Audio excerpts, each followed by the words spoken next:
Good morning everyone. Basic rules of English grammar का ये मेरा पार्ट नंबर 14 है। पार्ट्स ऑफ स्पीच के प्रोनाउन टॉपिक चल रहा है, जिसमें हमने उसके 8 टाइप्स कंप्लीट कर दिए हैं। आज हम पढ़ेंगे 9th type of pronoun, emphatic pronoun. इससे पहले मैंने रिफ्लेक्सिव प्रोनाउन पढ़ा चुकी हूँ। आज हम पढ़ेंगे एम्फेटिक प्रोनाउन। एम्फेटिक प्रोनाउंस का रिलेशन रिफ्लेक्सिव प्रोनाउन से ही है, जो हमने लास्ट वीडियो में पढ़ा था। रिफ्लेक्सिव प्रोनाउन और एम्फेटिक प्रोनाउन में कुछ थोड़ा सा डिफरेंस है, जो हम देखेंगे इसमें। इससे पहले हम देखें कि एम्फेटिक प्रोनाउंस क्या होते हैं। एम्फेटिक जो वर्ड बना है वो बना है एम्फेसिस और एम्फेसाइज। दोनों का मीनिंग होता है जोर डालना। एम्फेसिस मतलब जोर, एम्फेसाइज मतलब किसी बात पर स्ट्रेस डालना या जोर डालना। तो जब हम उन रिफ्लेक्सिव प्रोनाउन का यूज, वही रिफ्लेक्सिव प्रोनाउन जो हमने लास्ट वीडियो में पढ़े थे, उनका यूज हम किसी सेंटेंस में जोर डालने के लिए करते हैं, सब्जेक्ट पर किसी बात का जोर डालने के लिए करते हैं, तो उसे हम एम्फेटिक प्रोनाउंस कहते हैं। इसकी डेफिनेशन है द रिफ्लेक्सिव प्रोनाउन, वही रिफ्लेक्सिव प्रोनाउन जो हमने पढ़े थे। The reflective pronouns are used to emphasize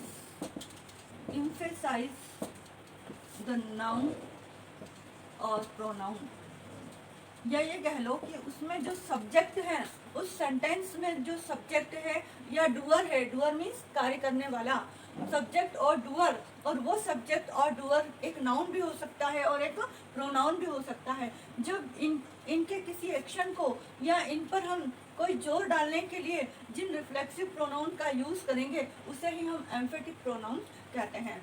अब ये जो एम्फेटिक प्रोनाउंस है वो वही है जो रिफ्लेक्सिव प्रोनाउन थे, जैसे myself, ourself, yourself, yourselves. ये मैं दोनों में डिफरेंस आपको बता चुकी हूँ, ये सिंगुलर के लिए और ये प्लूरल के लिए। Herself, himself, itself, oneself and themselves। और ये भी मैं बता चुकी हूँ कि ये सिंगुलर क्यों आते हैं और ये प्लूरल क्यों आते हैं। ये सिंगुलर वर्ड है my, your, one, it, him और हर। ये सिंगुलर के लिए आते हैं, इसलिए इनके आगे सिर्फ सेल्फ लगेगा। और ये और जो है वो प्लूरल के लिए आता है, इसलिए इनके आगे सेल्फ लगेगा। और यहाँ पर योर जब 2 या 2 से ज़्यादा पर्सन हो और उनके लिए यदि हम कोई बात कह रहे हैं तो वहाँ पर योर सेल्फ लगेगा। और देम सेल्स भी जब 2 या 2 से ज़्यादा होते हैं उनके लिए देम सेल्स लगता है। तो ये एम्फेटिक प्रोनाउन का जो फंक्शन है सेंटेंस में, वो केवल स्ट्रेस डालने के लिए होता है। नाउन और प्रोनाउन पर जो डूअर है, जो सब्जेक्ट है, वो नाउन है या प्रोनाउन है, जो भी है, उसके एक्शन के लिए उस पर स्ट्रेस डालने के लिए होता है। ठीक है ना। और रिफ्लेक्सिव प्रोनाउन में हमने पढ़ा हुआ है कि जब किसी डूअर का या सब्जेक्ट का कोई एक्शन का रिफ्लेक्शन जब उसी पर वापस पड़ता है तो उसे हम रिफ्लेक्सिव प्रोनाउन कहते हैं। और यहाँ पर इनका यूज केवल नाउन और प्रोनाउन पर एम्फेसिस डालने के लिए होता है, जो हम अभी एग्जाम्पल से देख लेते हैं। अब यहाँ पर जो एग्जाम्पल्स दिए हैं एम्फेटिक प्रोनाउंस की, वो सेंटेंस पर, इस डूअर पर या इस सब्जेक्ट पर केवल जोर डालने के लिए है, ना कि रिफ्लेक्शन के लिए। रिफ्लेक्सिव प्रोनाउन में मैंने पढ़ाया था कि जो हरसेल्फ, हिमसेल्फ, देमसेल्फ का हमने यूज किया था, वो सब्जेक्ट पर रिफ्लेक्शन के लिए, सब्जेक्ट का जो एक्शन था उसके रिफ्लेक्शन के लिए थे। लेकिन यहाँ पर इनका यूज, इन्हीं वर्ड्स का, इन्हीं प्रोनाउंस का यूज केवल और केवल सब्जेक्ट पर जोर डालने के लिए है, या उसके एक्शन पर जोर डालने के लिए है। जैसे शी हरसेल्फ इन्फॉर्म्ड मी, उसने स्वयं ने मुझे इन्फॉर्म किया। अब यहाँ पर केवल इस बात पर जोर डाला है कि उसने स्वयं ने मुझे इन्फॉर्म किया। यहाँ पर इसका यूज केवल जोर डालने के लिए है या स्ट्रेस डालने के लिए उस बात पर। जैसे ही हिमसेल्फ टोल्ड मी, उसने मुझे स्वयं बताया। अब ही टोल्ड मी, उसने मुझे बताया, लेकिन उसने स्वयं मुझे बताया। यहाँ पर भी इसका जो स्ट्रेस है वो इस नाउन पर, डूअर पर, सब्जेक्ट पर या प्रोनाउन पर जा रहा है। They themselves came here, वो स्वयं यहाँ आए। यहाँ पर भी सिर्फ इसका यूज इस पर जोर डालने के लिए है, इस एक्शन पर, इस वर्क पर, इस सब्जेक्ट पर जोर डालने के लिए है। हम यदि लिखते हैं दे केम हियर, तो भी सेंटेंस कंप्लीट हो रहा है कि वो यहाँ आए। लेकिन हमने कहा है दे देमसेल्व्स केम हियर, तो आपको सेंटेंस में उसका सेंस समझना है कि सेंस क्या कह रहा है। सेंटेंस तो कंप्लीट है दे केम हियर, लेकिन देमसेल्व्स क्या कर रहा है, इस वर्क को, इस एक्शन को, इस सब्जेक्ट पर, इस डूअर पर, इस नाउन पर, इस प्रोनाउन पर जोर डालने के लिए आया हुआ है। She herself did this work, वह स्वयं यह वर्क करती है। यहाँ पर भी किस पर जोर जा रहा है, शी पर, कि वह स्वयं वर्क करती है। We ourselves go there. अच्छा, अब किसी सेंटेंस पर यदि हम जोर डालते हैं तो जरूरी नहीं है कि हम इस हरसेल्फ को जस्ट इसके पास ही लिखें। हम ऐसा भी लिख सकते हैं, she informed me herself, she informed me herself, उसने स्वयं ने मुझे इन्फॉर्म किया या उसने मुझे स्वयं इन्फॉर्म किया, ठीक है ना। तो यहाँ पर भी ये जो वर्ड आया है यहाँ पर, वो सिर्फ स्ट्रेस डालने के लिए आया है, क्योंकि यहाँ पर मीनिंग तो वैसे भी कंप्लीट हो रहा है, शी इन्फॉर्म्ड मी, उसने मुझे इन्फॉर्म किया, ठीक है ना। तो यहाँ पर भी ये एम्फेटिक प्रोनाउन ही होगा और वहाँ पर भी ये एम्फेटिक प्रोनाउन भी होगा, ठीक है। ऐसे ही हिमसेल्फ टोल्ड मी या ही टोल्ड मी हिमसेल्फ भी लिख सकते हैं। दे देमसेल्व्स केम हियर, वे स्वयं यहाँ आए, या they came here themselves. She herself did this work या she did this work herself, है ना। वी गो देयर, हम वहाँ जाते हैं या हम स्वयं वहाँ जाते हैं। तो यहाँ पर भी जो वर्ड आया है वो क्या स्ट्रेस डालने के लिए आया है या जोर डालने के लिए आया है। The cow itself लिक्स it's wound, cow स्वयं अपने घाव को चाटती है, या हम ऐसा भी लिख सकते हैं the cow लिक्स it's wound itself. तो यहाँ पर ये सेंस तो कंप्लीट हो रहा है, द काउ लिक्स इट्स वुंड, वो अपना घाव खुद चाटती है, लेकिन वो इस पर हम जोर डाल रहे हैं नाउन पर कि वो स्वयं अपना घाव चाट लेती है। तो यहाँ पर इटसेल्फ क्या आ रहा है, सिर्फ एम्फेसिस करने के लिए आ रहा है, स्ट्रेस डालने के लिए आ रहा है। यहाँ पर the principal himself came to me, principal स्वयं मेरे पास आए। तो यहाँ पर भी इस बात पर जोर डाला जा रहा है कि प्रिंसिपल स्वयं मेरे पास आए। तो इस नाउन पर, प्रोनाउन जो भी हो यहाँ पर, उन पर जोर डालने के लिए आता है। The collector himself wrong me, collector ने स्वयं ने मुझे फ़ोन किया। अब सेंस तो ऐसे भी हो रहा है the collector wrong me, collector ने मुझे फ़ोन किया, लेकिन हम उस पर, उस नाउन पर जोर डालना चाहते हैं कि उन्होंने स्वयं ने मुझे फ़ोन किया। The monkey itself opened the door, अब ये मंकी आ गया, एनिमल है, और एनिमल के लिए हम किसका यूज़ करते हैं, इट का यूज़ करते हैं, और इट के लिए हम यहाँ पर इसका जो प्रोनाउन होगा एम्फेटिक प्रोनाउन, वो इटसेल्फ हो जाएगा। मंकी स्वयं ने दरवाज़ा खोल लिया, मंकी ने खुद ने दरवाज़ा खोल लिया। They themselves saw the accident, उन्होंने स्वयं ने ये एक्सीडेंट देखा। दे सॉ द एक्सीडेंट भी हो सकता है, यहाँ पर भी हमारा मीनिंग कंप्लीट हो रहा है, लेकिन हमें उस बात पर जोर डालना है कि उन्होंने स्वयं ने यह एक्सीडेंट देखा, तो इसलिए हम यहाँ पर किसका यूज़ कर रहे हैं, देमसेल्व्स। तो सेंटेंस को पढ़कर आपको ये समझना है कि वहाँ पर ये जो हिमसेल्फ है वो किसी नाउन या प्रोनाउन पर जोर डालने के लिए आया है, तो वहाँ पर वो एम्फेटिक प्रोनाउन कहलाएगा, ठीक है ना। अब हम देखेंगे कि रिफ्लेक्सिव प्रोनाउन और एम्फेटिक प्रोनाउन में क्या डिफरेंस है, ठीक है। अब हम देखेंगे difference between reflexive pronoun and emphatic pronoun. जब दोनों के एग्जांपल्स सेम हैं, दोनों में my self, our self, your self, her self, himself, itself आते हैं, तो फिर दोनों में डिफरेंस कहाँ आता है। तो दोनों के सेंटेंस में आपको सेंस को समझना होगा। सेंटेंस में हिमसेल्फ, हरसेल्फ, जो भी हमारे ये प्रोनाउंस हैं, उनकी पोजीशन कहीं भी हो, लेकिन आपको उनका सेंस समझना है कि सेंस कहाँ पर कंप्लीट हो रहा है उसके होने ना होने से, और कहाँ पर इनकम्प्लीट हो रहा है, ये देखेंगे हम। जैसे पहला डिफरेंस तो हम देख लेते हैं, it shows the action of the subject reflects upon the doer और सब्जेक्ट इटसेल्फ। यह जो रिफ्लेक्सिव प्रोनाउंस है वह उस सेंटेंस में उस सब्जेक्ट और ऑब्जेक्ट पर ही, अब उस सब्जेक्ट जो कि नाउन या प्रोनाउन है उसके एक्शन को रिफ्लेक्ट करते हैं उसी पर। जैसे आई हर्ट माई सेल्फ, है ना, या ये ले लो दे ब्लेम्ड देमसेल्व्स, उन्होंने खुद पर ही ब्लेम लगाया, उन्होंने उन्हीं पर ब्लेम लगाया, तो उन्होंने स्वयं पर ही ब्लेम लगाया। अब इनका जो एक्शन है वो इन्हीं पर ही रिफ्लेक्ट हो रहा है, इन्हीं पर रिफ्लेक्ट हो रहा है। तो जब भी ऐसे एग्जाम्पल्स आएंगे जिनमें जो सब्जेक्ट हैं उनके एक्शन का रिफ्लेक्शन वापस उन्हीं पर ही हो, तो उसे हम कहते हैं रिफ्लेक्सिव प्रोनाउन। लेकिन यहाँ पर क्या होगा, इट एम्फेसाइज द सब्जेक्ट, वो यहाँ पर सिर्फ एम्फेसिस डालने के लिए आएंगे, स्ट्रेस डालने के लिए आएंगे, ठीक है। यहाँ पर उनका फंक्शन केवल और केवल उस सब्जेक्ट पर एम्फेसिस डालना होगा, स्ट्रेस डालना होगा। जैसे कि ही कुक्स द फूड हिमसेल्फ, वह फूड स्वयं बनाता है। यहाँ पर ये केवल जोर डालने के लिए आया है, बाकी सेंटेंस का मीनिंग पूरा हो रहा है। ही कुक्स द फूड, वह फूड बनाता है, लेकिन वह फूड स्वयं बनाता है, ये एम्फेसिस डालने के लिए आया है यहाँ पर, ठीक है।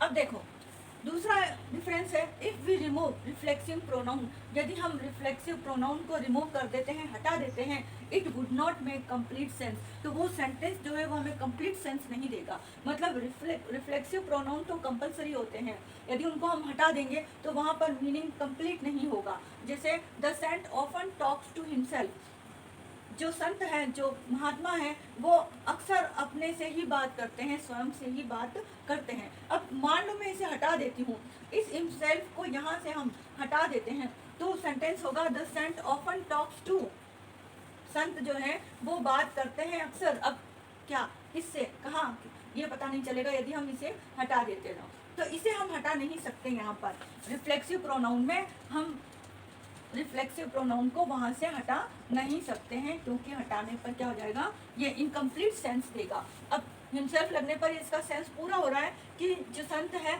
वो अक्सर स्वयं से ही बात करते हैं, और यदि हम इसको हटा देंगे तो हमें पता नहीं चलेगा कि वो किससे बात करते हैं, ठीक है ना। लेकिन यहाँ पर if we remove emphatic pronoun, यदि हम एम्फेटिक प्रोनाउन को रिमूव कर देते हैं, meaning would not affected, meaning का कोई भी मीनिंग कहीं भी चेंज नहीं होगा। जैसे the saint himself talks to his followers, यदि मैंने यहाँ पर हिमसेल्फ को हटा दिया, सपोज यहाँ से इसको हटा दिया, तो मीनिंग हो जाएगा the saint talks to his followers, जो संत है वो अपने फॉलोअर्स से, अपने शिष्यों से बात करते हैं। और हिमसेल्फ आया था जोर डालने के लिए कि जो संत है वो अपने शिष्यों से स्वयं बात करते हैं, तो यहाँ जोर डालने के लिए आया था, और हमने इसे हटा दिया तो कोई फर्क नहीं पड़ेगा मीनिंग में, ठीक है ना, सिर्फ वो स्ट्रेस हट जाएगा जो हमने डाला था यहाँ से। अब जैसे दे ब्लेम्ड देमसेल्व्स, उन्होंने स्वयं पर ही ब्लेम लगाया, या उन्होंने स्वयं ब्लेम लगाया, उन्होंने स्वयं ब्लेम किया, है ना। अब यहाँ से हम ये हटा देते हैं देमसेल्व्स, तो दे ब्लेम्ड, अब यहाँ पर ये मीनिंग क्या हो जाएगा, मान लो हमने इसको हटा दिया, दे ब्लेम्ड, उन्होंने ब्लेम किया, किस पर, कहाँ, किसे, किस पर ब्लेम किया इसका पता नहीं चल रहा है। यदि ये होता दे ब्लेम्ड हिम, उन्होंने उस पर ब्लेम लगाया, तब तो ये सेंटेंस कंप्लीट होता।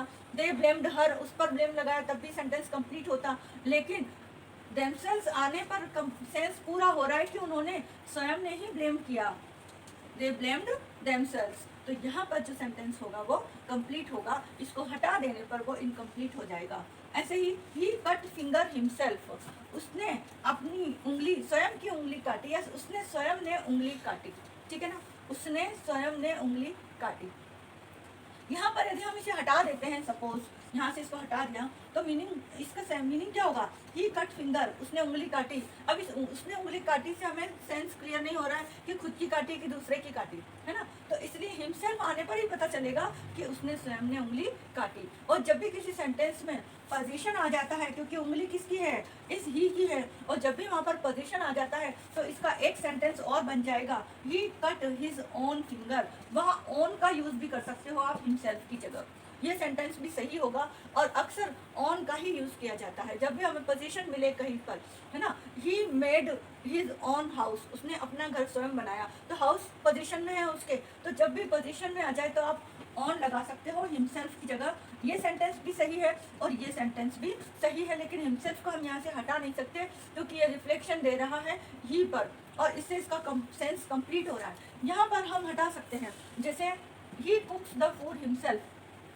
वह फूड बनाता है, अब वह स्वयं फूड बनाता है, यहाँ पर हम स्ट्रेस खत्म कर दें तो मीनिंग हो जाएगा ही कुक्स द फूड, वह स्वयं फूड बनाता है, मीनिंग रहेगा।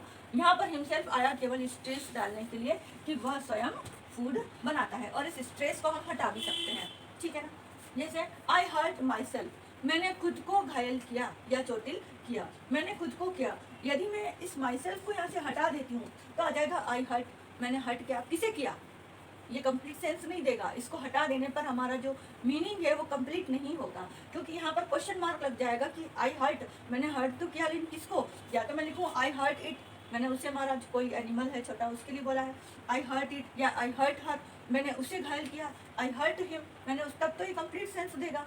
लेकिन यदि यहाँ केवल हर्ट हो जाता है और माई सेल्फ को हम हटा देते हैं तो ये इनकम्प्लीट सेंस देगा, पूरा सेंस नहीं देगा। और यहाँ पर हम हटा सकते हैं, जैसे I myself saw her riding a bike, मैंने स्वयं उसे बाइक चलाते हुए देखा। अब किसी गर्ल के लिए लिखा है कि वह मोटरसाइकिल या बाइक चला रही है। आई माई सेल्फ, मैंने स्वयं ने उसे बाइक चलाते हुए देखा। तो यहाँ पर जो माई सेल्फ आया है वो सिर्फ स्ट्रेस डालने के लिए आया है, रिफ्लेक्शन के लिए नहीं। रिफ्लेक्शन के लिए यहाँ पर आ रहे हैं, यहाँ पर सिर्फ स्ट्रेस डालने के लिए आ रहे हैं, जिनको हम हटा भी सकते हैं।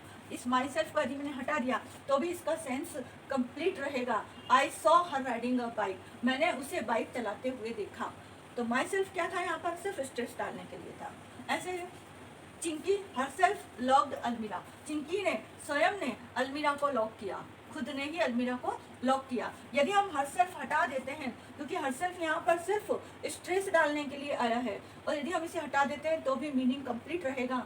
चिंकी लॉक्ड अलमीरा, चिंकी ने अलमीरा लॉक किया। तो यहाँ पर इसका फंक्शन क्या था, केवल स्ट्रेस डालना था। तो इम्फेटिक प्रोनाउन में ये जो हिमसेल्फ हरसेल्फ जितने भी प्रोनाउन ये आते हैं सेल्फ वाले, वो सिर्फ स्ट्रेस डालने के लिए आते हैं। सेंटेंस को आपको ही पढ़कर समझना है कि ये यहाँ पर स्ट्रेस डालने आए हैं या रिफ्लेक्शन के लिए आए हैं। यदि वो रिफ्लेक्शन के लिए आए हैं तो हम उनके सेंटेंस में उस हिमसेल्फ हरसेल्फ को हटा नहीं सकते हैं, इन रिफ्लेक्सिव प्रोनाउन को हटा नहीं सकते हैं। यदि हम हटा देंगे तो वहाँ पर उनका मीनिंग जो है वो इनकम्प्लीट हो जाएगा, हमें पूरा कंप्लीट सेंस नहीं मिलेगा, और यहाँ पर हम उन्हें हटा सकते हैं। ठीक है ना। तो मेरे ख्याल से आप लोगों को ये दोनों में डिफरेंस अच्छी तरह समझ में आ गया होगा। सिर्फ आपको सेंटेंस से पढ़कर खुद को समझना है कि वहाँ पर वो किस लिए आया है। ठीक है ना। अब हम पढ़ेंगे हमारा नेक्स्ट टॉपिक इंटरोगेटिव प्रोनाउन। अब हम पढ़ेंगे हमारा नेक्स्ट टाइप इंटरोगेटिव प्रोनाउन। ये वर्ड बना है इंट्रोगेशन से, इंटरोगेशन, इंट्रोगेटिव वर्ड बना है इंट्रोगेशन से। इंट्रोगेशन का मीनिंग होता है क्वेश्चन पूछना, और इसका साइन इस तरह से, जब भी हम किसी सेंटेंस में किसी से कुछ क्वेश्चन पूछते हैं तो उस सेंटेंस के लास्ट में ये साइन होता है, जिसे हम इंट्रोगेशन मार्क्स भी कहते हैं, इंट्रोगेशन मार्क या इंट्रोगेशन साइन भी कहते हैं। तो what are interrogative pronouns. Interrogative pronouns क्या होते हैं, इसकी डेफिनेशन है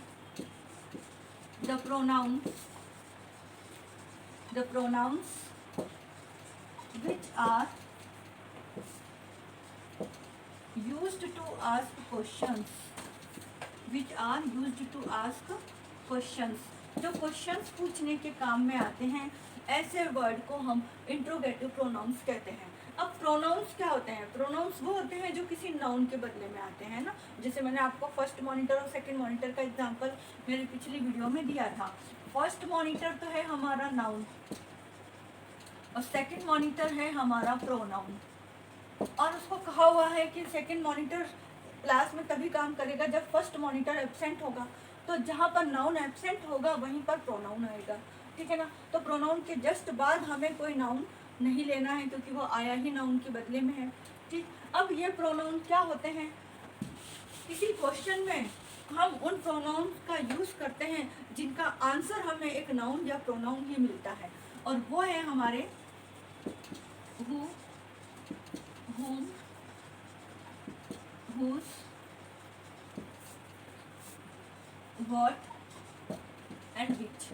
ये केवल 5 ही है ऐसे जो किसी प्रोनाउन में, किसी प्रोनाउन के रूप में क्वेश्चन पूछने का काम करते हैं, और इनका आंसर भी हमें एक नाउन या प्रोनाउन मिल सकता है या मिलता है। लेकिन ज़रूरी नहीं है, इनका जो फंक्शन है, इनके डिफरेंट रोल्स हैं, ये डिफरेंट रोल में आते हैं। कहीं जगह किसी सेंटेंस में ये कंजक्शन के रूप में आते हैं, किसी सेंटेंस में ये एडजेक्टिव भी हो सकते हैं। तो आपको उस सेंटेंस को देख के समझना है कि जहाँ पर वो आया है, वो आया है, वो यहाँ पर कौन सा रोल निभा रहा है, उस सेंटेंस में उसका क्या रोल है, उस सेंटेंस में वो इंटरोगेटिव प्रोनाउन के रूप में आ रहा है या कंजक्शन के रूप में आ रहा है या एडजेक्टिव के रूप में आ रहा है। ये आपको खुद को समझना होगा सेंटेंस को देख करके। अब जैसे मैंने क्वेश्चन लिखा, व्हाट इज दिस। ठीक है। एक मैंने लिखा what things you purchased, you purchased. एक मैंने लिखा व्हाट ए लवली चाइल्ड, ठीक है। और एक I will tell you what you want. अब इन चारों में इस व्हाट के डिफरेंट रोल हैं, ठीक है ना। यहाँ पर जो व्हाट है, इस व्हाट के बाद हमें कुछ पता नहीं है कि क्या, कोई नाउन का पता नहीं है। दूसरा, यहाँ पर व्हाट इज दिस का आंसर यह हो सकता है दिस इज द की, यह एक चाबी है। तो यहाँ पर जो चाबी है वो एक नाउन है, और इस नाउन, इस वर्ड का आंसर हमें एक नाउन मिल रहा है। तो यहाँ पर ये एक प्रोनाउन का रोल प्ले कर रहा है।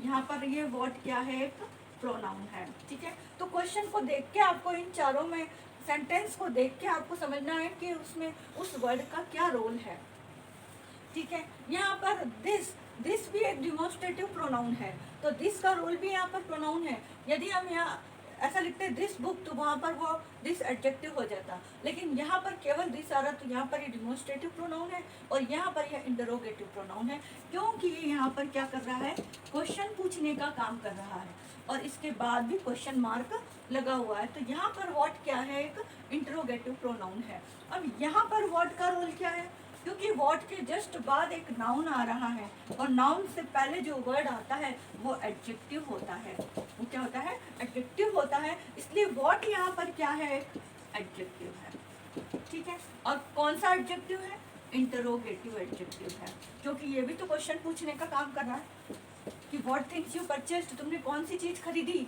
है ना। तो यहाँ पर ये वर्ड का रोल यहाँ पर चेंज हो गया, यही वर्ड यहाँ पर प्रोनाउन है और यही वर्ड यहाँ पर इंट्रोगेटिव एडजेक्टिव है, इंट्रोगेटिव प्रोनाउन है। अब व्हाट ए लवली चाइल्ड, यहाँ पर ये एक्सक्लेमेटरी साइन है, और ये जो वर्ड है वो किसी बच्चे के लिए कह रहा है, नाउन के लिए कह रहा है। तो ये नाउन, और इस नाउन की विशेषता क्या है कि वो लवली है, इसलिए ये नाउन एडजेक्टिव है, और ये वर्ड इस चाइल्ड का एंटीसीडेंट है। तो ये जो वर्ड है वो इस चाइल्ड के लिए आ रहा है, ना कि इस लवली के लिए। तो इसलिए यहाँ पर जो वर्ड है वो एक्सक्लेमेटरी एडजेक्टिव है, एक्सक्लेमेटरी एडजेक्टिव है, ठीक है ना। तो यहाँ पर ये जो चाइल्ड है वो क्या है, यहाँ पर एक्सक्लेमेटरी एडजेक्टिव है। सॉरी, चाइल्ड नहीं, ये पूरा सेंटेंस, और उस सेंटेंस में ये वर्ड किसका रोल प्ले कर रहा है, एक्सक्लेमेटरी एडजेक्टिव का।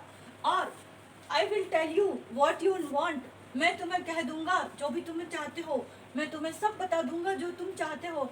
यहाँ पर ये वर्ड का पता नहीं चल रहा है कि वो क्या कहना चाह रहा है। तो यहाँ पर जो हमने पढ़े थे रिलेटिव प्रोनाउन, जो एक पार्ट का दूसरे पार्ट से रोल रिलेशन बताते हैं, तो यहाँ पर जो वर्ड है, इस वर्ड का रोल यहाँ पर चेंज हो गया, ये यहाँ पर रिलेटिव प्रोनाउन है, रिलेटिव प्रोनाउन है। तो प्रोनाउन ही, क्योंकि इसके बाद कोई नाउन नहीं आ रहा है इस सेंटेंस में, इस वर्ड के जस्ट बाद कोई नाउन नहीं है, नाउन तो यहाँ भी नहीं है, लेकिन ये जो चाइल्ड के लिए बता रहा है व्हाट, ये आपको सेंस को समझना होगा कि यहाँ पर वो किसके लिए बोल रहा है, उस चाइल्ड के लिए बोल रहा है, इसलिए यहाँ एडजेक्टिव है। और यहाँ पर कोई नाउन दिखाई नहीं दे रहा है, पूरे सेंटेंस में कहीं भी नाउन नहीं दिख रहा है, क्योंकि ये तो क्या हो गए हमारे, ये हेल्पिंग वर्ब, ये मेन वर्ब हो गया, ये प्रोनाउन, ये प्रोनाउन, ये प्रोनाउन, और ये प्रोनाउन, और ये वर्ब। कहाँ है नाउन, इस सेंटेंस में कहीं नाउन नहीं है, इसलिए व्हाट यहाँ पर क्या है, प्रोनाउन है। और कौन सा प्रोनाउन है, वो रिलेटिव प्रोनाउन है, ठीक है। एक सेंटेंस और है जो मैं आपको अभी, नेक्स्ट हमारा टाइप वही आने वाला है, व्हाट शी हैज डाइड, क्या वह मर गई, है ना। व्हाट, क्या वह मर गई, यहाँ एक्सक्लेमेशन है, स्ट्रॉन्ग फीलिंग है, इमोशन है। तो यहाँ पर जो व्हाट है वो एक्सक्लेमेटरी प्रोनाउन है, एक्सक्लेमेटरी प्रोनाउन है, ठीक है। मैं पूरा नहीं लिख रही हूँ, एक्सक्लेमेटरी प्रोनाउन है। तो अब आपने देखा होगा कि सेंटेंस में हर वर्ड अलग अलग रोल प्ले करता है, ये अपने को देखना होता है। ऐसा नहीं कि व्हाट हमेशा हमेशा के लिए इंट्रोगेटिव प्रोनाउन ही रहेगा, नहीं, किसी सेंटेंस में वो एडजेक्टिव हो जाता है, किसी सेंटेंस में वो एक्सक्लेमेटरी एडजेक्टिव होता है, किसी सेंटेंस में वो रिलेटिव प्रोनाउन होता है, और किसी सेंटेंस में वो एक्सक्लेमेटरी प्रोनाउन होता है, ठीक है ना। लेकिन अब हम जो ये टाइप पढ़ रहे हैं, इंटरोगेटिव प्रोनाउन। यहाँ पर इनसे रिलेटेड जो क्वेश्चंस बनेंगे उन क्वेश्चंस में यदि हमारा आंसर हमें नाउन मिलता है तो उस सेंटेंस में, उस पर्टिकुलर सेंटेंस में वो इंटरोगेटिव प्रोनाउन का काम करते हैं। अब इनको इंटरोगेटिव प्रोनाउन को डिटेल में समझने के लिए हम इन्हें 3 मेन कैटेगरीज में डिवाइड करेंगे। ठीक है, पहला है हम फॉर पर्सन। जब भी कोई क्वेश्चन पूछा जाता है और यदि हमारा आंसर कोई पर्सन होता है तो वहाँ पर हम इन 3 प्रोनाउन का यूज़ करते हैं, हु, whom और whose। तीनों की फिर डिफरेंट कैटेगरी है, तीनों अलग अलग रोल प्ले करेंगे किसी सेंटेंस में। दूसरा हम डिवाइड करते हैं for person, animal and things. वहाँ पर पर्सन के लिए भी हम व्हाट का यूज़ करेंगे। अभी कैसे करेंगे अभी बताती हूँ आपको एग्जांपल से। एनिमल के लिए भी हम पर्सन का यूज़ करेंगे और थिंग्स के लिए भी हम पर्सन का व्हाट का यूज़ करते हैं। पर्सन के लिए भी हम व्हाट का यूज़ कर सकते हैं, एनिमल के लिए भी हम व्हाट का यूज़ करेंगे और थिंग्स के लिए भी हम व्हाट का यूज़ करेंगे। और एक और कैटेगरी है हमारी 3rd नंबर की, 1, 2 और 3, for person, animal and things. लेकिन तीनों में यहाँ पर क्या होगी, चॉइस होगी। जब बहुत सारे लोग हों और बहुत सारे लोगों में से हमें किसी एक को चुनना है तब वहाँ पर हम विच का यूज़ करते हैं। वहाँ पर हम किसका यूज़ करेंगे, विच का। लेकिन इन प्रोनाउन की विशेषता ये है कि जब वे किसी सेंटेंस में प्रोनाउन के रूप में आएंगे तो वहाँ पर हमारा आंसर भी एक नाउन या प्रोनाउन होगा। ठीक है ना, जो सेंटेंस में हमें आंसर नाउन या प्रोनाउन मिले, जिस सेंटेंस में जिसका आंसर हमें नाउन या प्रोनाउन मिले वहाँ पर ये क्वेश्चंस के फॉर्म में आएंगे। ठीक है, और इन्हें हम कहेंगे इंटरोगेटिव प्रोनाउन। अब जैसे हु है, हु हम जैसे मैंने मान लो एक सेंटेंस लिखा, राधा गेव हिम, हिम की जगह में श्याम लिख देते हैं। Radha gave Shyam a book. ठीक है, राधा ने श्याम को एक बुक दी। अब हमें पता है ये क्या है, यहाँ पर सब्जेक्ट, वर्ब, ये इनडायरेक्ट ऑब्जेक्ट है जो मैं आपको पहले पढ़ा चुकी हूँ, और ये है डायरेक्ट ऑब्जेक्ट। ठीक है, ये इनडायरेक्ट ऑब्जेक्ट है और ये डायरेक्ट ऑब्जेक्ट है, पर है दोनों ऑब्जेक्ट। ठीक है ना, ये सब्जेक्ट है और वर्ब है। अब मुझे कोई क्वेश्चन ऐसा पूछना है जिसमें मुझे आंसर राधा मिले, तो मैं इसका क्वेश्चन क्या बनाऊंगी, क्वेश्चन बनेगा who gave Shyam a book. किसने श्याम को एक बुक दी, तो राधा मेरा आंसर है, यहाँ पर ये क्वेश्चन है और ये आंसर है, तो इसका आंसर क्या आया, राधा। तो राधा एक नाउन है और नाउन के लिए हमने जो प्रोनाउन यूज किया है वो हमारा क्या कहलाएगा, इस सेंटेंस में ये हमारा क्या कहलाएगा, इंटरोगेटिव प्रोनाउन कहलाएगा यहाँ पर। ठीक है ना, तो सेंटेंस के अकॉर्डिंग इनके जो रोल होते हैं वो डिफरेंट हो जाते हैं, अलग अलग। यहाँ पर हु क्या है, इंटरोगेटिव प्रोनाउन है। लेकिन अब मुझे क्वेश्चन पूछना है श्याम के लिए कि मेरा आंसर श्याम आए, तो उसके लिए मेरा क्वेश्चन हूम बनेगा। यहाँ पर सब्जेक्ट के लिए वर्ड अलग होता है और ऑब्जेक्ट के लिए वर्ड अलग होगा। सब्जेक्ट के लिए जो हमारा प्रोनाउन होगा वो हु होगा, यदि हमें आंसर में सब्जेक्ट चाहिए तो, और यदि हमें ऑब्जेक्ट में आंसर चाहिए तो हमारा क्वेश्चन हमें प्रोनाउन हुम होगा। जैसे मैं पूछूंगी हुम राधा गेव अ बुक। किसने न, किस राधा ने किसे एक बुक दी, मेरा आंसर क्या, क्वेश्चन क्या है, राधा ने किसे एक बुक दी। तो चूंकि यहाँ पर श्याम जो है वो ऑब्जेक्ट प्लेस पर है, क्वेश्चन ये और आंसर क्या आया मेरा, श्याम।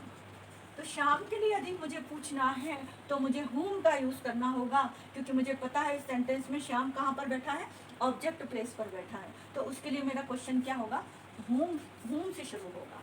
ठीक है ना। अब जैसे मुझे कोई पोजीशन बताना है, राधाज बुक है ना, किसकी बुक शाम को दी गई, किसकी बुक शाम को दी गई, तो क्वेश्चन क्या बनेगा, whose is given to Shyam.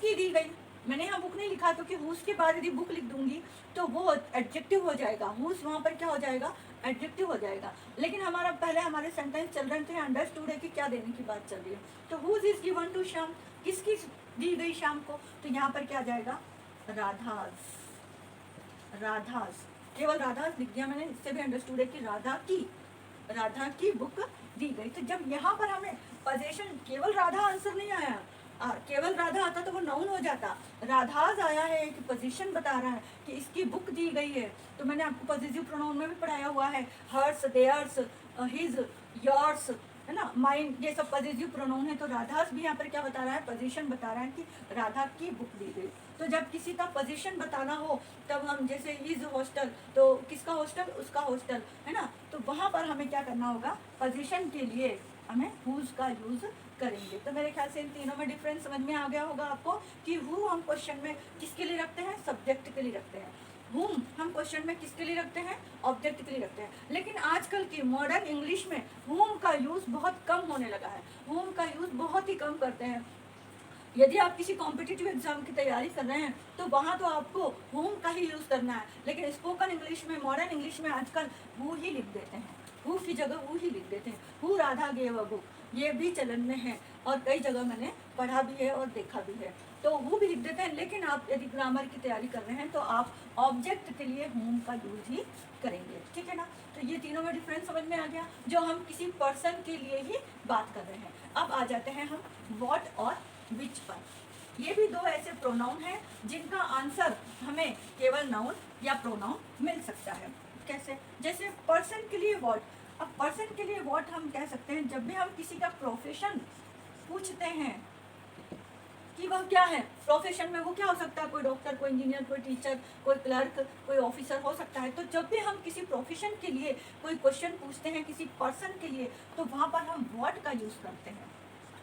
What is he, यहाँ पर इसका मतलब यह कि वह क्या है। अब ही तो पता चल रहा है मैस्कुलिन जेंडर है, मतलब कोई ना कोई बॉय है या मेन कैटेगरी का है, मेन है ना। लेकिन व्हाट का मतलब क्या होगा, वह क्या है, तो आपको दिख रहा है वो ही इज अ बॉय, नहीं, यहाँ पर उसका आंसर बॉय नहीं होगा, यहाँ पर उसका आंसर उसके प्रोफेशन से होगा कि he is a clerk, he is a clerk, a teacher, a doctor, a engineer, an engineer, कुछ भी कह सकते हो। वहाँ पर हमें आंसर क्या मिल रहा है, एक नाउन मिल रहा है। यहाँ पर हमें आंसर क्या मिल रहा है, एक नाउन मिल रहा है। इसलिए व्हाट को हम प्रोनाउन के रूप में, इंटरोगेटिव प्रोनाउन के रूप में यूज कर सकते हैं, ठीक है। यहाँ पर व्हाट क्या हो गया, एक इंटरोगेटिव प्रोनाउन हो गया, क्योंकि उसका आंसर हमें क्या मिल रहा है, एक नाउन मिल रहा है। और नाउन से पहले जो अ लगा हुआ है ये उसको डिटरमाइन कर रहा है, उसका एडजेक्टिव है कि वह एक क्लर्क है, एक क्लर्क है ना, उस डिटर्मिनर है, यहाँ पर डिटर्मिनर के रूप में आ रहा है। अब एनिमल के लिए, एनिमल के लिए यदि हम पूछते हैं तो हम व्हाट इज इट करेंगे, ना कि हु इज इट। हम एनिमल के लिए ये नहीं पूछते कि वो हु इज इट, वह कौन है, नहीं, इसे हम पूछेंगे व्हाट इज इट, वह क्या है। जैसे कोई इंसेक्ट आपने देखा और आप उसे नहीं जानते हो किस टाइप का है, तो आप पूछोगे व्हाट इज इट, है ना, उसके लिए तो हम क्या कहेंगे, वहाँ पर हमारा आंसर क्या हो सकता है, इट इज एन इंसेक्ट, वह एक इंसेक्ट है, या इट इज अ बर्ड, वह एक बर्ड है, या इट इज अ रेप्टाइल, वह एक रेप्टाइल है, इट इज अ मैमल। हम तो वहाँ पर भी हमें आंसर जो मिलेगा वो क्या मिल सकता है, एक नाउन मिलेगा। और जब वहाँ पर हमें आंसर नाउन मिल रहा है तो ये हमारा क्या हो गया, फिर एक प्रोनाउन है। और प्रोनाउन है तो कौन सा प्रोनाउन है, जो किस काम आ रहा है, क्वेश्चन पूछने के काम आ रहा है, इसलिए ये इंटरोगेटिव प्रोनाउन की कैटेगरी में रखा जाएगा, ठीक है। ऐसे ही थिंग के लिए, अब कोई चीज के लिए हमें पूछना है जो हमें समझ में नहीं आ रही है, तो हम क्या कहेंगे, व्हाट आर दीज, ये सब क्या है, व्हाट आर दीज। तो आपका आंसर क्या हो सकता है, व्हाट आर दीज, या व्हाट आर दोज, या व्हाट इज दिस, है ना, what is this, what is that, वह क्या है। तो उनका आंसर आपका कुछ भी नॉन लिविंग थिंग हो सकता है। It is this is a table, this is a chair, this is a car, this is a pen, this is a mobile, है ना, दीज आर बुक्स। तो कोई भी नाउन या प्रोनाउन ही आपको इस क्वेश्चन का आंसर मिलेगा। तो वहाँ पर ये व्हाट इस सेंटेंस में क्या हो गया, एक प्रोनाउन हो गया। और प्रोनाउन कौन सा हुआ, जो क्वेश्चन पूछने में काम आ रहा है, तो वो इंटरोगेटिव प्रोनाउन हुआ। तो इस तरह से इस वर्ड के 3 रोल्स हो गए। डिफरेंट रोल में यहाँ पर आपको दिखेगा, कभी पर्सन के लिए पूछेगा, पर्सन के लिए पूछेगा तो उसका प्रोफेशन पूछेगा, what is, what are you, तुम क्या हो, आई एम अ टीचर, तब आपको प्रोफेशन बताना है, ये नहीं कहना आई एम अ लेडी या आई एम अ वुमेन, ऐसा नहीं कहना है, क्योंकि वहाँ पर उसके प्रोफेशन से पूछा जा रहा है। What is he, what is she, है ना, what is your father. Generally teacher जो है वो स्टूडेंट से पूछते हैं कि तुम्हारे फादर क्या है, व्हाट इज योर फादर पूछते हैं, है ना, व्हाट इज योर मदर। और एनिमल के लिए भी हम what is it, what is this, what is that, ये भी पूछ सकते हैं। थिंग्स के लिए भी हम यही पूछेंगे what is this, what are this, ठीक है ना। ये व्हाट के तीनों रोल हो गए। अब आ जाते हैं विच। विच के लिए भी हम, विच पर्सन के लिए भी यूज होता है, एनिमल्स के लिए भी यूज होता है और थिंग्स के लिए भी यूज होता है। तो कोई एनिमल या कोई थिंग है, उसके लिए तो आपने पूछा व्हाट इज दिस। क्या आप उस थिंग के लिए, मान लो एक बुक पढ़ी है, आपने पूछा व्हाट इज दिस, तो क्या आप उसके लिए ये कह सकते हो which is this? Which is this नहीं कह सकते हम, ये सेंटेंस में हमारा पूरा रॉन्ग होगा। हम उसके लिए व्हाट इज दिस ही पूछेंगे। तो फिर विच का यूज कब होगा, क्योंकि ये भी तो पर्सन एनिमल और थिंग्स के लिए आ रहा है, ये भी पर्सन एनिमल और थिंग्स के लिए आ रहा है। तो फिर व्हाट और विच में क्या डिफरेंस आ गया?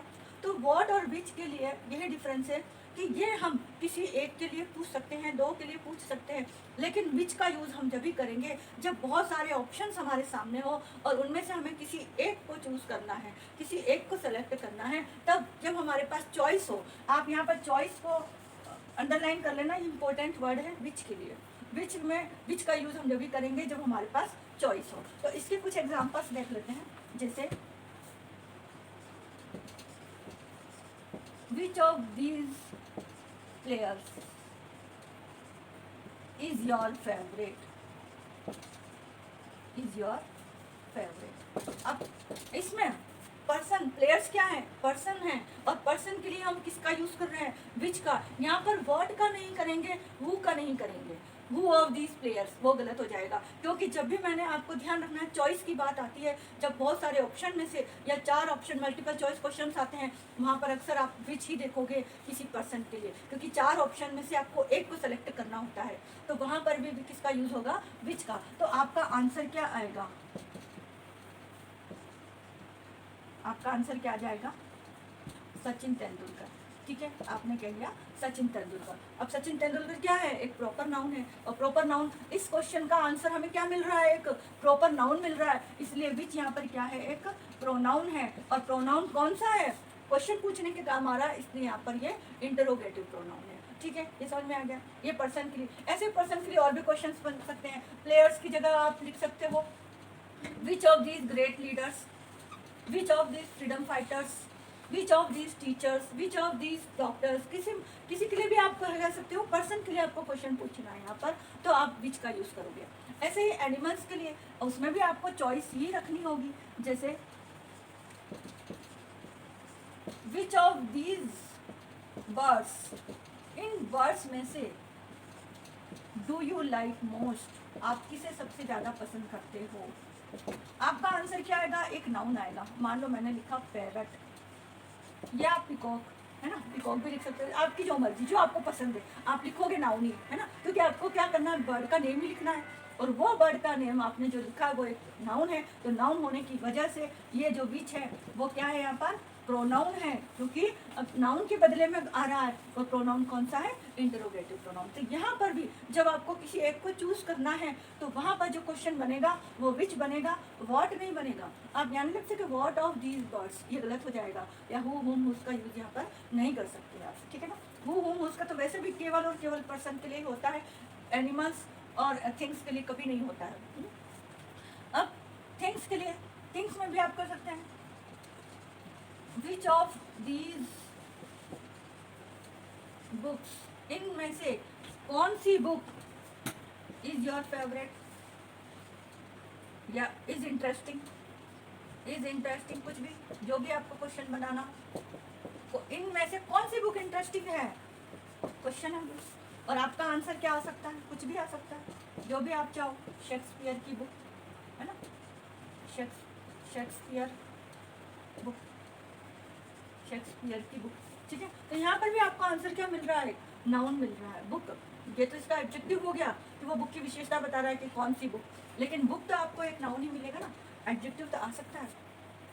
बुक का एडजेक्टिव हम कितनी भी बड़ी कर सकते हैं, a very interesting book, a very interesting, तीनों उसकी विशेषता बता रहे हैं, ठीक है ना। वो मैं आपको पढ़ाऊंगी। इंटरेस्टिंग के पहले जो वेरी आया वो वहाँ पर एडवर्ब होगा, क्योंकि वो एडजेक्टिव की विशेषता बता रहा है। वो हम एडजेक्टिव और एडवर्ब में डिटेल में पढ़ेंगे। अभी तो आपने देखो कि ये जो विच है वो एक नाउन के लिए यूज हो रहा है, इसलिए ये प्रोनाउन हो गया। और कौन सा प्रोनाउन हुआ, इंटरोगेटिव प्रोनाउन। ये तीनों समझ में आ गया आपको। इन तीनों में विच का यूज कब करेंगे, जब हमारे पास कोई ऑप्शंस हो और उन ऑप्शन से हमें किसी एक को सेलेक्ट करना हो, तब हम विच का यूज करेंगे। तो मेरे ख्याल से इंटरोगेटिव प्रोनाउंस आपको अच्छी तरह समझ में आ गए होंगे। अब आप कहोगे कि क्वेश्चन पूछने के लिए तो वर्ड्स और भी होते हैं, क्या वो इंटरोगेटिव प्रोनाउन नहीं होते? तो सबसे पहला आंसर तो उसका यही होगा कि वो इंटरोगेटिव प्रोनाउन नहीं होते हैं, क्योंकि उनका आंसर कभी भी हमें एक नाउन या प्रोनाउन नहीं मिलता है। उस मिलेगा भी तो उसके साथ या तो प्रपोजिशन होंगे या दूसरे वर्ड्स होंगे। वो वाले वर्ड्स कौन से हैं हमारे? अब देखो WH वर्ड्स कितने होते हैं टोटल? WH वर्ड्स क्वेश्चन पूछने वाले जो वर्ड्स होते हैं वो टोटल 9 होते हैं। कौन कौन से? Who, whom, whose, which, what, ये तो हमारे प्रोनाउन भी हो गए, है ना। उसके अलावा where, why, when and how, ये भी हमारे WH वर्ड्स कहलाते हैं। ये केवल 9 होते हैं, ये आपको अच्छी तरह लर्न कर लेना है। 9 WH वर्ड्स होते हैं। अब हाउ से भी और भी क्वेश्चंस बनते हैं। How much milk is there, जब अनकाउंटेबल के लिए यूज होता है। How many students were there in the classroom, है ना। तो हाउ मेनी काउंटेबल नाउन के लिए यूज होता है। How long will you stay there, तुम वहाँ कितनी देर रुकोगे।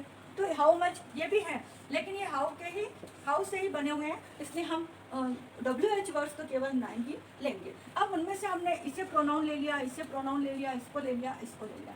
इनको क्यों नहीं लिया? ये जो 4 बच गए हमारे, where, why, when and how, इनको हमने प्रोनाउन क्यों नहीं लिया? तो इसमें हमें देखो, हाउ से तो हमें एडवर्ब ऑफ मैनर, एडवर्ब पढ़ेंगे कि किसी का तरीका पूछा जा रहा है ना। जैसे मैं आपको कुछ एग्जांपल से समझा देती हूँ, इन सब के एग्जांपल से आपको पता चल जाएगा कि ये प्रोनाउन की कैटेगरी में क्यों नहीं आ रहे हैं, ये क्यों एडवर्ब में आते हैं, ठीक है ना। एडवर्ब पढ़ाऊंगी तब तो मैं आपको डिटेल में बताऊंगी ही, लेकिन अभी आपको थोड़ा सा क्वेश्चन आपके दिमाग में आ गया होगा कि जब हु, हुम, हुज ये प्रोनाउन के रूप में आ रहे हैं, तो why, where, when and how यही क्यों नहीं आ रहे हैं, ये क्यों नहीं आ रहे हैं, ठीक है ना। तो हम एग्जांपल लेते हैं। जैसे मैंने क्वेश्चन पूछा, जैसे मैं और मेरी फ्रेंड खड़े हैं, ठीक है ना, और सामने एक लड़का है, हम उसे वॉच कर रहे हैं, उसे देख रहे हैं। मैंने मेरी फ्रेंड से पूछा हु इज ही, उसने आंसर दिया he is Hemang Sharma, he is Hemang Sharma, ठीक है। इस हु का आंसर मुझे क्या मिला?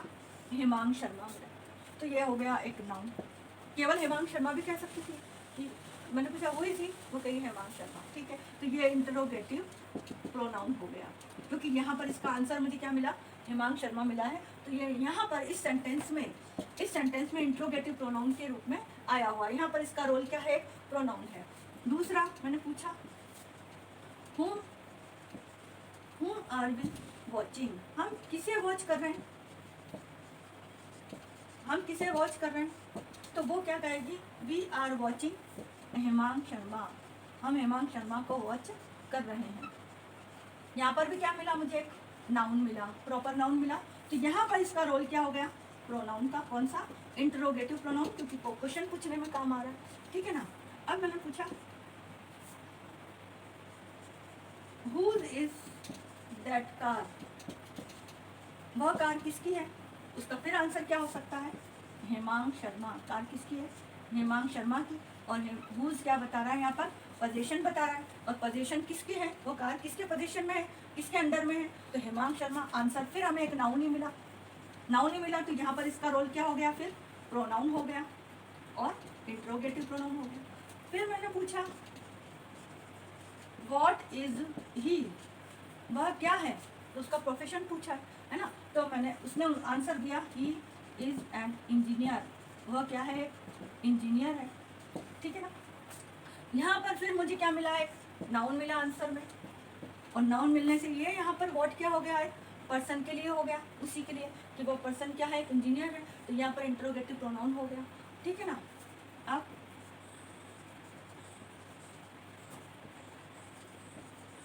Which of these is his best friend. अब मैंने पूछा कि उसके बेस्ट फ्रेंड्स में से कौन सा उसका बेस्ट फ्रेंड है। उसके कई सारे बेस्ट फ्रेंड है, उनमें से कौन सा बेस्ट फ्रेंड है। तो मैंने लिखा, उसने बोला तन्मय, ठीक है, तन्मय शर्मा क्या है उसका बेस्ट फ्रेंड है। तो यहाँ पर फिर एक नाउन मिल गया, आंसर में क्या मिल गया, नाउन, और नाउन से ये विच क्या हो गया, इंट्रोगेटिव प्रोनाउन हो गया, ठीक है ना। तो हमें इनके आंसर जब नाउन मिलते जा रहे हैं तो ये क्या होते जा रहे हैं, ये उस सेंटेंस में किसका रोल प्ले कर रहे हैं, इंट्रोगेटिव प्रोनाउन का रोल प्ले कर रहे हैं। अब हम देखते हैं आगे क्वेश्चन और बनाते हैं, ठीक है ना। यहाँ तक तो हमें नाउन मिलते जा रहे थे। अब हमने पूछा वेयर इज ही गोइंग, वह कहाँ जा रहा है। तो उसने, मेरी फ्रेंड ने आंसर दिया, he is going to Ajmer.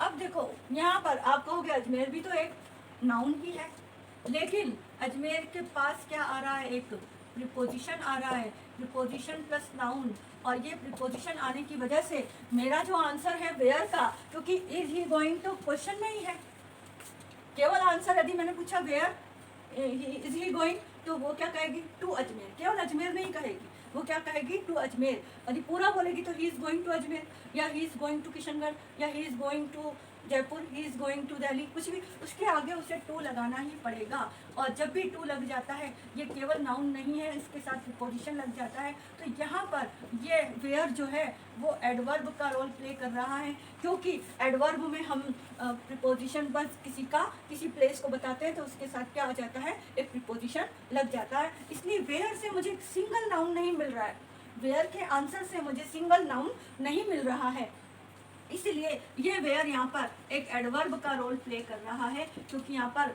इस वर्ब की विशेषता क्या है कि वो अजमेर की ओर जा रहा है यहाँ पर, इसलिए ये वेयर जो है वो प्रोनाउन के रूप में नहीं है, एक एडवर्ब के रूप में है, क्योंकि वो किसी वर्ब की विशेषता के लिए यहाँ पर आया हुआ है, ठीक है ना। अब मैंने पूछा हाउ इज ही ट्रेवलिंग, वो ट्रेवलिंग कैसे कर रहा है। यहाँ मैनर पूछा जा रहा है, तरीका, एडवर्ब ऑफ मैनर आ जाएगा यहाँ पर, तरीका पूछा जा रहा है कि वह किस तरह ट्रेवलिंग कर रहा है, कैसे कर रहा है। तो उसने आंसर दिया he is travelling by car, वह कार से ट्रेवलिंग कर रहा है, या बाय बस, बाय ट्रेन, कुछ भी लिख सकते हो आप, सब में आपको बाय लगाना जरूरी हो जाएगा। आप इसका आंसर ऐसे नहीं दे सकते ही इज ट्रेवलिंग कार या ही इज ट्रेवलिंग बस, ये नहीं दे सकते, आपको इसके साथ बाय लगाना पड़ेगा, और बाय लगाने से भी क्या हो जाएगा, ये हाउ जो है वो वहाँ पर किसका रोल प्ले करेगा, एडवर्ब का, क्योंकि इसके आंसर में मुझे सिर्फ नाउन नहीं मिल रहा है, यहाँ वाले आंसर में मुझे सिर्फ नाउन मिल रहा था और इनके आंसर में मुझे सिर्फ नाउन नहीं मिल रहा है, उनके साथ कोई प्रीपोजिशन आया हुआ है, इसलिए ये जो हाउ है वो वहाँ पर किसका रोल प्ले करेगा, एडवर्ब का, प्रोनाउन का रोल प्ले नहीं करेगा, ठीक है। अब और क्वेश्चन हैं, When will he reach to Ajmer, वह अजमेर कब तक पहुंचेगा। अब वैन का मतलब यहाँ पर क्या है, एडवर्ब ऑफ टाइम, यहाँ पर समय पूछा जा रहा है, और टाइम तो मिनट में, आवर्स में, या डेज में, या वीक में, या मंथ में, ईयर, ये सब टाइम बताते हैं। तो यहाँ पर उसने आंसर दिया he will reach to Ajmer at 9 o'clock, 9 o'clock। अब 9 o'clock तो मान लिया कि एक नाउन है, मतलब एक समय है, टाइम है, ये नाउन नहीं है, टाइम है, और टाइम के बाद हमें क्या लगाना पड़ा, एक प्रीपोजिशन लगाना पड़ा। तो ये यहाँ पर हमें नाउन का आंसर नहीं मिल रहा है, प्रोनाउन आंसर नहीं मिल रहा है, यहाँ पर हमें क्या मिल रहा है, एडवर्ब ऑफ टाइम मिल रहा है, इसलिए वैन यहाँ पर क्या हुआ, एक एडवर्ब है। वैन से हम कोई भी क्वेश्चन करेंगे हमें हमेशा एक टाइम मिलेगा आंसर में। यदि हम कहें कि he will reach to Ajmer on Monday, Monday को पहुंचेगा, वो कब पहुंचेगा, ऑन मंडे, तो मंडे से पहले भी मुझे क्या लगाना पड़ रहा है, ऑन लगाना पड़ रहा है, ये टाइम दे रहा है। या इन द नाइट, वह रात को पहुंचेगा, तो नाइट के पहले भी मुझे क्या लगाना पड़ रहा है, इन लगाना पड़ रहा है, ये प्रीपोजिशन लगाने पड़ रहे हैं। इसलिए वैन यहाँ पर कौन सा रोल प्ले कर रहा है, एडवर्ब का, क्योंकि वो किसी वर्ब की विशेषता बता रहा है, ठीक है ना। तो यहाँ पर प्रीपोजिशन आ जाने की वजह से हमें सिंगल नाउन नहीं मिल रहा है, उसके साथ हमें टाइम का पता चल रहा है यहाँ पर। और एक और क्वेश्चन रह गया अब हमारा वाई।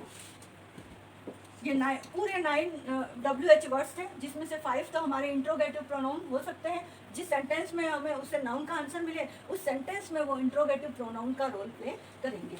लेकिन ये नहीं करते हैं। अब देखो, मैंने एक और क्वेश्चन किया, वाई। वाई रह गया हमारा, वेयर हो गया, हाउ हो गया, व्हेन हो गया, why. Why is he going to Ajmer, वह अजमेर क्यों जा रहा है।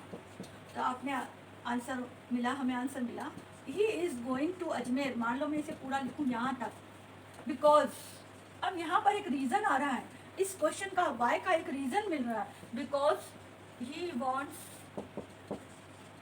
टू मीट हिज ग्रैंडफादर, क्योंकि वह अपने ग्रैंडफादर से मिलना चाहता है, ठीक है ना। तो यहाँ पर बिकॉज आ जाने की वजह से ये पूरा सेंटेंस जो है वो एक रीजन, एक कारण बता रहा है, और इस कारण बताने की वजह से ये कौन सा हो गया, adverb of reason.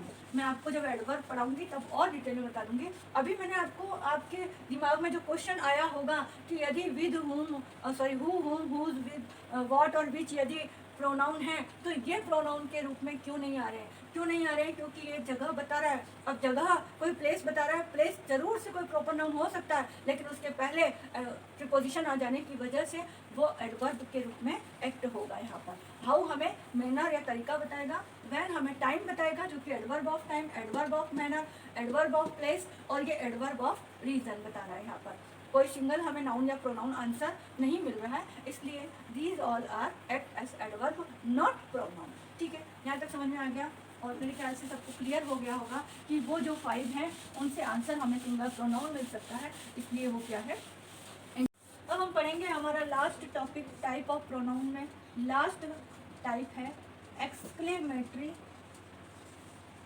Pronoun. Exclamatory word बना है एक्सक्लेमेशन से। एक्सक्लेमेशन का मीनिंग होता है आश्चर्यचकित होना, किसी चीज़ को या किसी बात के लिए बहुत आश्चर्य से जब हम भर जाते हैं, तो उस समय हमारे मुंह से जो वर्ड्स निकलते हैं, वो वर्ड्स में एक वर्ड है हमारा जिसे हम प्रोनाउन कहेंगे, और वो है व्हाट। अब ऐसे तो कई सारे वर्ड्स हैं जिससे हम हमारी स्ट्रॉन्ग फीलिंग को शो करते हैं, जैसे ओह, हुर्रे। ये मैं आपको इंटरजेक्शन पढ़ाऊंगी, उस इंटरजेक्शन टॉपिक में आएगा, जो हमारे पार्ट्स ऑफ स्पीच का एक पार्ट भी है। जैसे हम किसी को खुश होते हैं किसी की बहादुरी पर, तो ब्रेव हो, और बहुत ज़्यादा दुख में हम अलास। ऐसे इंग्लिश ग्रामर में ऐसे वर्ड्स हैं जो हमारी स्ट्रॉन्ग फीलिंग को शो करते हैं। लेकिन यहाँ पर जो वर्ड है, जो प्रोनाउन एक्सक्लेमेटरी प्रोनाउन में आ रहा है, वो केवल एक ही वर्ड है, और वो है व्हाट। अब ये कैसे है अभी हम देखते हैं, पहले हम डेफिनेशन देख लेते हैं इसकी। The pronoun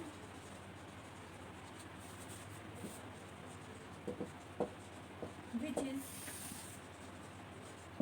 used to show exclamation, जो हमारे आश्चर्य को शो करता है, उस वर्ड को हम क्या कहते हैं, एक्सक्लेमेटरी प्रोनाउन। इट शोज, यह शो करता है हमारी स्ट्रॉन्ग फीलिंग को, या हमारे एक्साइटमेंट को शो करता है। इट शोज स्ट्रॉन्ग फीलिंग और एक्साइटमेंट, ठीक है। ये हमारी स्ट्रॉन्ग फीलिंग एक्साइटमेंट को शो करता है, और वो एग्जांपल है व्हाट। अब व्हाट ही क्यों है अकेला, व्हाट एक वो प्रोनाउन है जो किसी जानकारी के लिए, ऐसी जानकारी जो हमारे लिए अनएक्सपेक्टेड हो, उस जानकारी के लिए जब हम कोई अपना आश्चर्य शो करते हैं, वहाँ पर हम व्हाट का यूज़ करते हैं। कुछ एग्जांपल्स देख लेते हैं। जैसे मान लो किसी ने कहा कि वह मर गई, और अपने को विश्वास नहीं हुआ, हमारी नेबर है कोई वो, तो अपन क्या कहें, व्हाट, शी हैज डाइड। अब ये जो स्ट्रॉन्ग फीलिंग थी, जो एक्साइटमेंट था, वो जो अंदर से उत्पन्न हुआ, इसके लिए हमें विश्वास नहीं हुआ, तो उस जानकारी के लिए कि क्या वह मर गई, she is died, what, she is died, क्या वह मर गई, है ना। या फिर किसी ने कोई ऐसी बात कह दी जिसको सुनकर अपने को विश्वास नहीं हो रहा है, तो अपन क्या कह सकते हैं, what, I don't believe this, मैं इस पर विश्वास नहीं करती हूँ, है ना। तो ऐसे ही और भी ऐसी कई बातें हैं, जैसे कि हमने कहा कोई बात ऐसी घर में हो जाए और वो कहे मुझे तो पता ही नहीं, तो बड़े आश्चर्य की बात हो कि घर में होकर ऐसी बात पता नहीं, तो what, don't you know this, क्या तुम्हें यह पता नहीं। अब यहाँ पर ये जो वर्ड्स हैं, ये जो सेंटेंस है, ये सेंटेंस कोई जानकारी दे रहे हैं। हमने वर्ड का यूज़ पहले पढ़ा था फॉर गेटिंग इन्फॉर्मेशन, कोई इन्फॉर्मेशन के लिए भी हम वर्ड का यूज़ कर सकते हैं। तो यहाँ पर जो ये वर्ड है वो एक प्रोनाउन है, क्योंकि वो एक नाउन के लिए क्वेश्चन मार्क छोड़ रहा है कि व्हाट, मतलब आश्चर्यचकित, आश्चर्य से कि ये क्या हो गया, है ना। तो ये जो एक्सक्लेमेटरी प्रोनाउन है वो यहाँ पर ख़त्म होता है, इसमें ज़्यादा कुछ नहीं है, बस वर्ड के आगे आपको एक्सक्लेमेटरी साइन लगाना है। अच्छा, अब इसके अलावा भी आपने कुछ एग्जांपल्स पढ़े होंगे, तो उनमें भी वर्ड आता है, वो भी एक्सक्लेमेशन को शो करते हैं। वो क्या होते हैं, जैसे what A lovely child it is, कितना प्यारा बच्चा है, what A cute baby it was, वो कितना प्यारा बच्चा था।